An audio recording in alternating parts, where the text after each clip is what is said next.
Hi everyone, we're back again for another episode of the community building kind of podcast here at the City of Glasgow College. And again, alongside me we've got Rachel and Bayile back again, which is fantastic.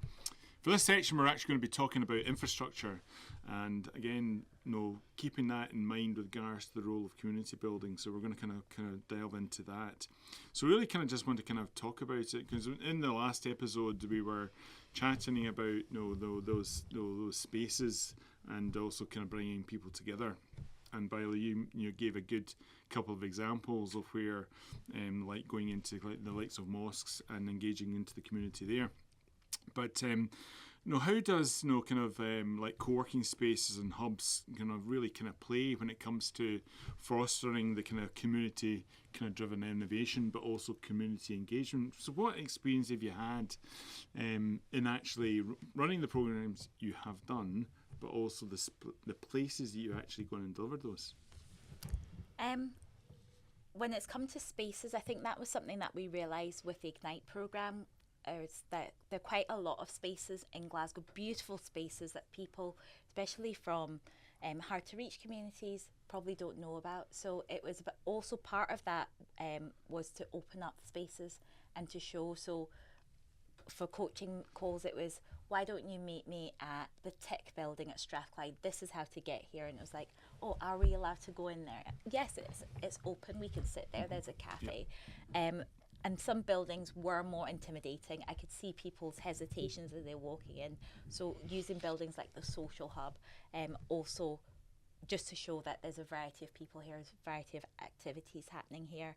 And since then too, I've heard like there's churches meeting and different things there to show just the different groups of people, but also going into the ARC. I remember meeting someone for a coaching call, and he said to me, oh, if it's okay, I've got my sister-in-law and my nephews, they've just arrived this morning, have come from the airport.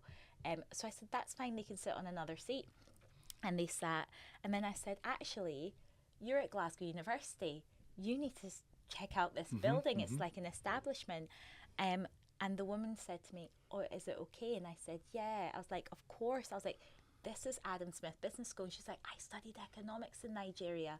And I was like, well, you need to take a tour around this building.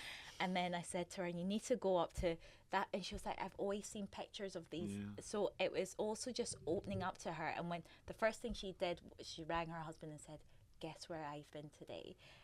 But that rubbed off on a visitor who was listening into a coaching call.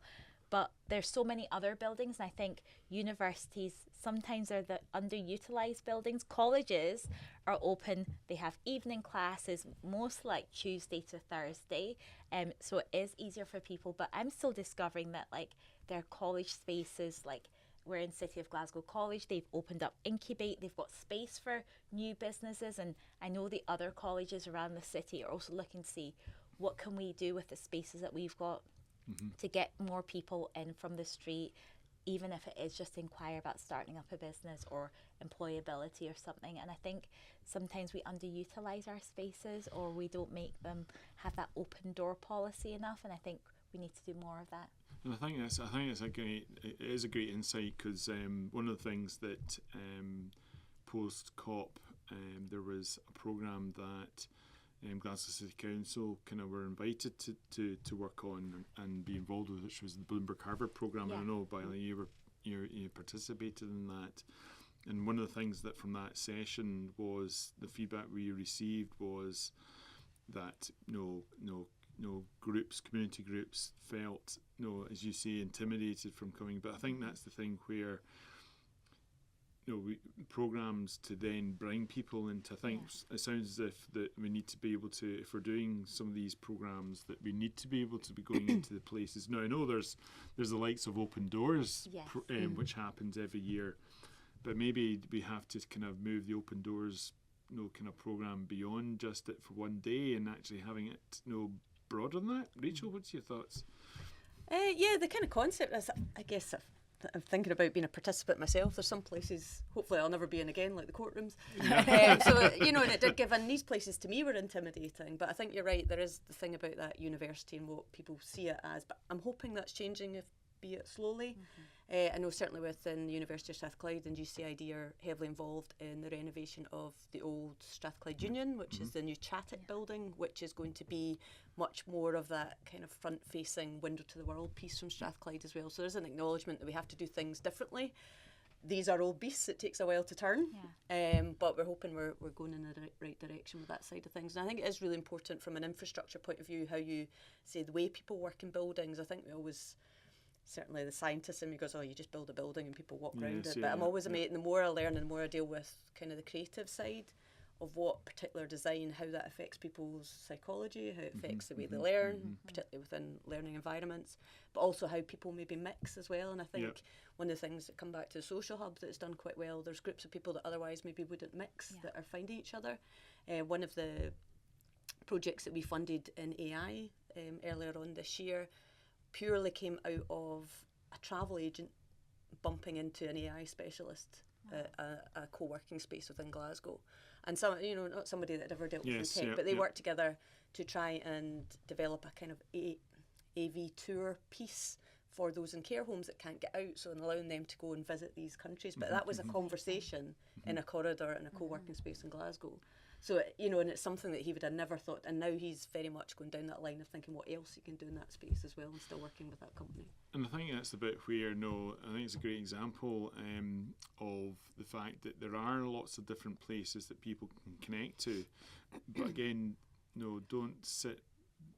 I think the thing back to our audience is don't feel as if you're not welcome, because these places like the social hub or even civic house or whatever, there are places that they will welcome you into that, and I think that's the thing where it's a great example of what we're seeing and how that's evolving is, again, within the Glasgow City Innovation District, is what SAMH have done for their what was an office has actually now become, I think, the hub for people, a welcoming hub for people to come in. I think that's something where, again, on your travels, have you seen any communities really kind of, like going and actually grabbing a place, not grabbing a place, but actually kind of taking over a space by themselves, or is it? I think what I've seen, again, might be a weather issue. What I have seen in quite a number of European countries, including Copenhagen, Barcelona, is more use of the outdoor space. And I know we do have weather issues here, but there's something, I still think we underutilise that as a space for socialisation, particularly within GCID. And again, utilising space in general. I think if you think about good examples of communities or mixing innovation spaces, there's a couple of good, for example, I was in Copenhagen earlier on this year and we visited the Sky Lab, which is part of the Danish Technical University, and that was an amazing kind of innovation space, and I think it's something we've maybe tried to do here, but it just felt different, and it felt very open. It was full of younger students. It wasn't just nice research labs and academics and business. It did feel very much like part of, it was buzzing, and it was, I think they'd done, I don't know what it is that they'd done differently. I mean, there is bits to it, but I think a lot of that was from speaking to those that had set that up. It was engaging the community from the beginning in the design of that space and what that space was going to do. It was that co-design piece right from the start. And I think that's what they did really well, that I think we need to do a bit better where we are. Bayile? Yeah, I think I couldn't think of anything, but as part of my college capacity role, I've been visiting the 6 colleges around Glasgow, and I was in New College, Lanarkshire last week. And in their Coatbridge campus, that's what they're doing. They've got this space and they've contacted the community and they've said, what should we do with this space in our college? And that's what they're looking at, an outdoor like peace garden type thing, but they're co-creating it with their communities. And I think if you can have spaces where have been co-created, I've not couldn't think of an example of a community group that's taken a space. I was like, because that would probably be the first. If I knew of a space, I would be the first person to grab it. But I think there's opportunities for us to utilise the spaces that we've got, especially the outdoor spaces. Rachel, you're right. We don't use them enough. During the pandemic, when we were delivering programmes, we worked with Lore Outdoors. They're an Edinburgh-based walking company, and Rachel makes the outdoors accessible and inclusive, and she teaches you about like mountaineering. So we say that the entrepreneur needs to overcome mental challenge of starting up a business, but also a physical challenge. So at the end of it, we always incorporated like a hill walk. Yeah, I think these are fantastic insights, because I think it's, no, in fairness, we still got a lot to do in this area. I think that's a bit where, it is one of the things which, when we were talking about when we were doing the Bloomberg Harvard program, was again going to where people feel comfortable in, right? And this is where, I mean, the power of a church hall or something like that, and whether it's even a mosque or whatever, and the facilities they've got, the fact that that's where people feel comfortable in, and that in some ways is the most important thing, is because you don't want to push people directly. It's a journey. We're talking about that, and that kind of journey, and I think that kind of comes back onto a kind of final question for this session, is just how do we kind of learn from other places on how they've designed areas to be inclusive and also for their communities. Are there any kind of great, I mean, you talked about one there. But I mean, I guess the thing that we do, and we're developing a lot within the Innovation District, is that international connection piece. So we are members of a number of international engagement organisations, engaging with other science parks and other innovation districts across the world, trying to meeting on reasonably regular occasions and getting those contacts and being able to learn on some of the stuff that worked there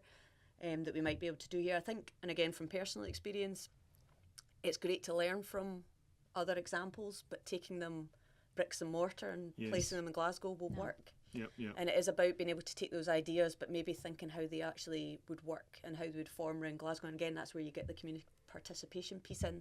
So you've got the kind of idea, but then you mould the idea around what's specific about a place like Glasgow. What's the character of it? How will it work? Because I've seen a lot of examples in the past of things that have just been taken from other examples and pretty much lifted and laid, and then a year later they're mothballed and go, well, why didn't that work? You know, so there is elements of it, but I think we do need to also be cautious of going, oh, here's the silver bullet, we'll just do it this way. But there is definitely learning. I think, particularly with technology now, we can communicate with Canada and the States and Australia. You can have a meeting with them where we wouldn't have done that before. So we have got those the world is getting smaller, so we should be learning for some of those examples as well that are done. That's great. Bayile? The year before we were awarded the programme for Ignite, I was at Plexel, and that was through a connection with yourselves. And I got to see their innovation district and how it works. So I would say when I was delivering and thinking about GCID, it was Plexel that I had in mind, and they had actually said, we're in Hackney, this is like your town head. So it made me think Plexel's probably close, but there's still more that we could do with like the spaces, because they were telling me about the different hubs and I'd met one of the entrepreneurs, and I'd actually connected with her on Instagram, and she met me and she was like, oh, I used to have my cooking business here, and everyone used to come and dance and play dominoes, but she'd outgrown that space at Plexel, and then Plexel helped her find another space, and I thought, wow, that's amazing. And I think I think it's bringing it back to home, and it is a great. Again, I keep talking about examples, but where the programs that you've been running, have been engaging with individuals who've then gone and created their own companies. But what they've then done is they've then gone and located themselves into their own communities. So this is about communities to communities, and I think one of the examples on that was like Cotton Rake Bakery, who have actually kind of expanded into beside the Barclays campus, I think it is now, and if you go to that place, just not to the new campus, but just to the side of it, in Lauriston, so it's this regeneration. I think you think that's again, these programs deliver regeneration. They do, if delivered in the right way. I think there's always, particularly, I know some of the feedback you get in innovation centres, or some of the maybe questions people have about not innovation centres, in innovation districts, is they have seen other places become gentrified. Yes. So, for example, some science parks, you've got all that employment, but those people go in and they leave, and there's nothing for the local community around it. I think certainly what we try to say is, innovation districts are trying to do things a bit different. The whole idea is bringing everybody with you, which is again where the community ecosystem, and again that bringing it back to kind of the infrastructure place, that's where the infrastructure and what you design in a city has to take that into account as well, because it can be very wrong. A good example of a friend gave me yesterday was the fact of an open plan full primary school that had been built in one of the areas close by that seemed good to an architect on paper, but actually the community absolutely hate it. So that's just a bit of a wild example, but I think that's where the infrastructure piece is important. Yes. About bringing that community in as well. Finally, Bayile? No, I think Rachel said it.